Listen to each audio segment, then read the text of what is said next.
Start చేయమంటారా? అందరికీ నమస్కారం. 1వ తారీఖు వచ్చిందంటేనే పెన్షన్ల పండుగ.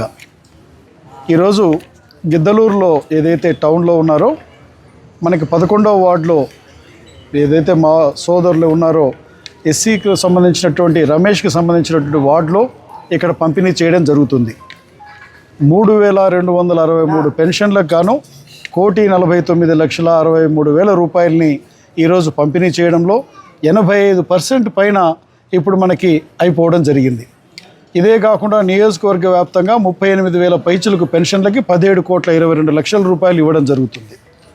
దేశంలోనే ఒక సంక్షేమ పథకానికి అత్యధికంగా డబ్బులు ఖర్చు పెడుతున్నటువంటిది మన రాష్ట్రంలో పెన్షన్స్ కోసం.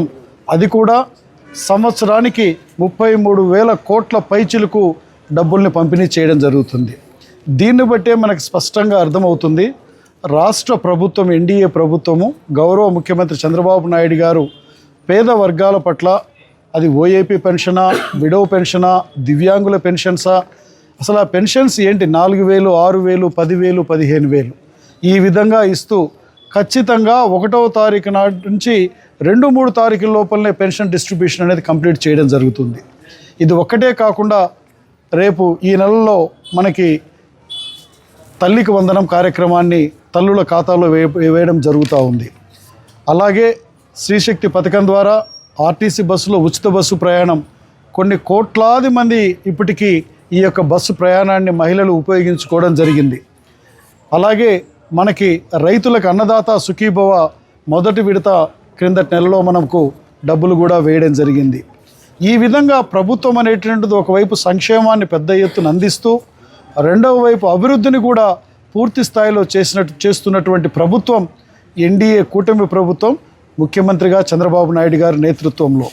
ఈరోజు ఒక మాట చెప్తా ఉన్నాను, మంచి చేసేటువంటి విధానాలకి మనమందరము సపోర్ట్ చేయవలసిన అవసరం ఉంది. మొన్న 27వ తారీఖు నాడు గౌరవ ముఖ్యమంత్రి గారు చంద్రబాబు నాయుడు గారు గిద్దలూరు రావడం, గిద్దలూరులో కూడా నభూతో నా భవిష్యత్ అన్నట్టు ఆయన వచ్చినటువంటి విధానానికి నియోజకవర్గ ప్రజలు, ఒకవైపు ఎన్డీఏ కూటమి పార్టీ నాయకులు కార్యకర్తలే కాకుండా స్వచ్ఛందంగా మహిళలు, యువత పెద్ద ఎత్తున తరలి వచ్చి ఆయన యొక్క కార్యక్రమాన్ని దిగ్విజయం చేయడం జరిగింది. నేను ఈరోజు ఉన్నటువంటి ప్రతిపక్ష పార్టీలు ఎలా ఉన్నాయనంటే లేనటువంటి విషయాన్ని ఉన్నట్టు చూపించి అభూత కల్పనలు చేస్తూ ఉన్నారు.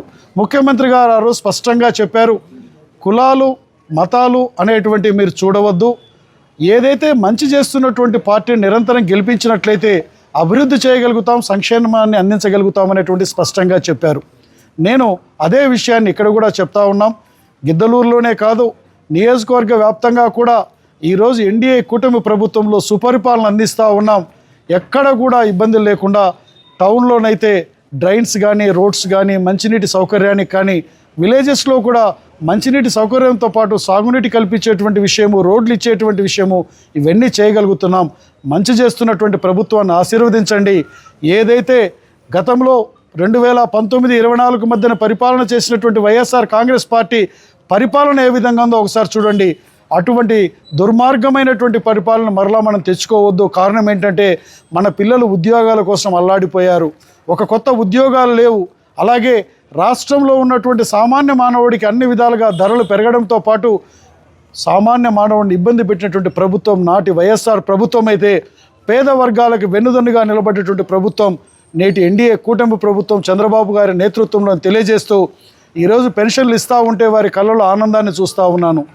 ఒక అక్కకి ఇచ్చినటువంటి పెన్షను, లేకపోతే ఒక అన్నకి ఇచ్చినటువంటి పెన్షన్ని వాళ్ళని స్పష్టంగా అడుగుతూ ఉంటే, ఎన్డీఏ కూటమి ప్రభుత్వంలో చంద్రబాబు నాయుడు గారు 1వ తారీఖు వస్తే మాకు జీతాలు తీసుకునే వ్యక్తులకైనా 1వ తారీఖు తీసుకుంటున్నారో లేదో కానీ పెన్షన్ మాకు ఇంటికే తీసుకొచ్చి ఇస్తుంటే ఎంతో సంతోషాన్ని వాళ్ళు వ్యక్తపరుస్తున్న తీరు, ఇది ప్రభుత్వం అంటే, పేదల ప్రభుత్వం అంటే తెలియజేస్తూ మీ దగ్గర నేను సెలవు తీసుకుంటున్నాను. నేను